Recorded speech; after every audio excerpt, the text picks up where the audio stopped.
نبی پاک صلی اللہ تعالیٰ علیہ وآلہ وسلم فرماتے ہیں میں نا جنت کا دروازہ کھولوں گا تو ایک عورت کو نا میں سبقت لے جاتے ہوئے دیکھوں گا، یعنی وہ جلدی سے جنت میں داخل ہو رہی.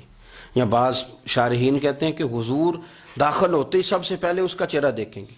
حضور فرمائیں گے تو پہلے ہی آ گئی بی بی جنت میں، حضور نے دروازہ کھولا تو جلدی سے نظر آئی، تو پہلے آ گئی.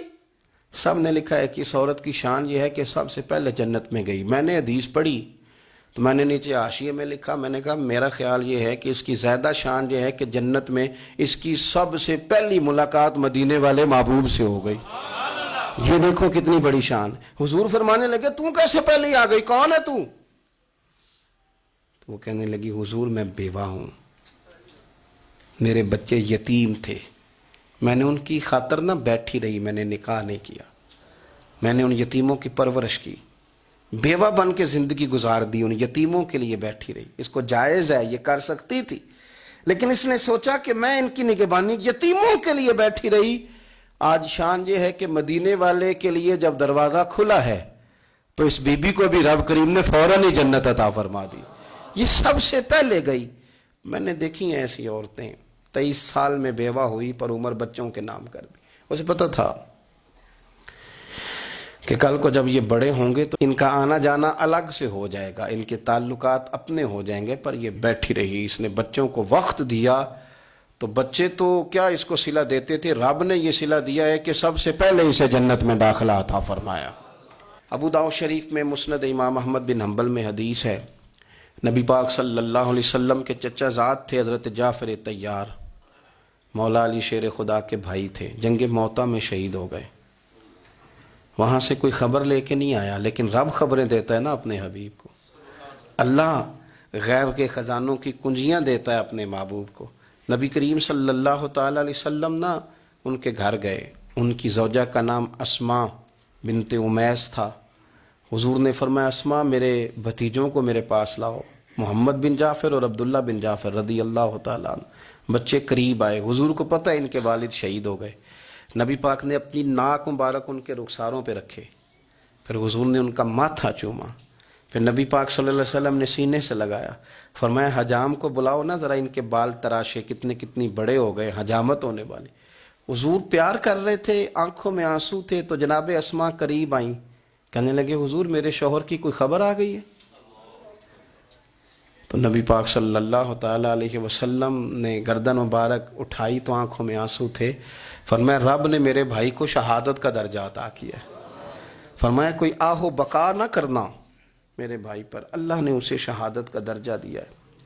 حضرت جعفر طیار کے گھر والوں کے لیے حضور نے صحابہ کو حکم دیا کہ یہ غم میں ہیں، ان کے لیے کھانے پکا کے لاؤ.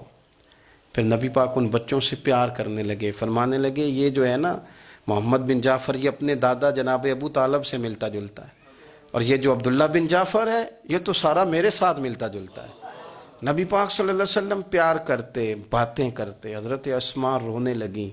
یہ ابو داؤد شریف میں مسند امام احمد بن حنبل میں چمکتے جملے. عرض کرنے لگی حضور میرے بچوں کا کیا بنے گا، کون کفالت کرے گا؟ قربان جائیں رسول پاک صلی اللہ علیہ وسلم کے کیا جملے، یتیموں کے لیے حضور کا نوازنے کا کیا انداز ہے. فرمایا اسماء تو فکر نہ کر، انا ولیہم فی الدنیا والآخرہ. فرمایا میں دنیا میں بھی ان کا وارث بنوں گا، قیامت کے دن بھی ان کا وارث بنوں گا. تو صرف دنیا کی بات کرتی ہے کہ نظام معیشت کا کیسے چلے گا، اور میرا وعدہ یہ ہے کہ دنیا میں بھی ان کی سرپرستی کروں گا، آخرت میں بھی سرپرستی کروں گا، آخرت میں بھی میں ان کا خیال رکھوں گا. آپ غور تو فرمائیں، توجہ تو کریں کہ اس قدر زیادہ حضور کا انہماک اس طبقے کے ساتھ ہمیں اپنے دائیں بائیں عزیزوں میں، رشتہ داروں میں، دوستوں میں، علاقہ میں، پڑوسیوں میں، محلے داروں میں دیکھنا چاہیے. یہ بچے بیچارے میں نے دیکھا ہے ان کے بگڑنے میں اصل بات یہ ہوتی ہے کہ کوئی مخلص ہو کے سرپرست نہیں بنتا.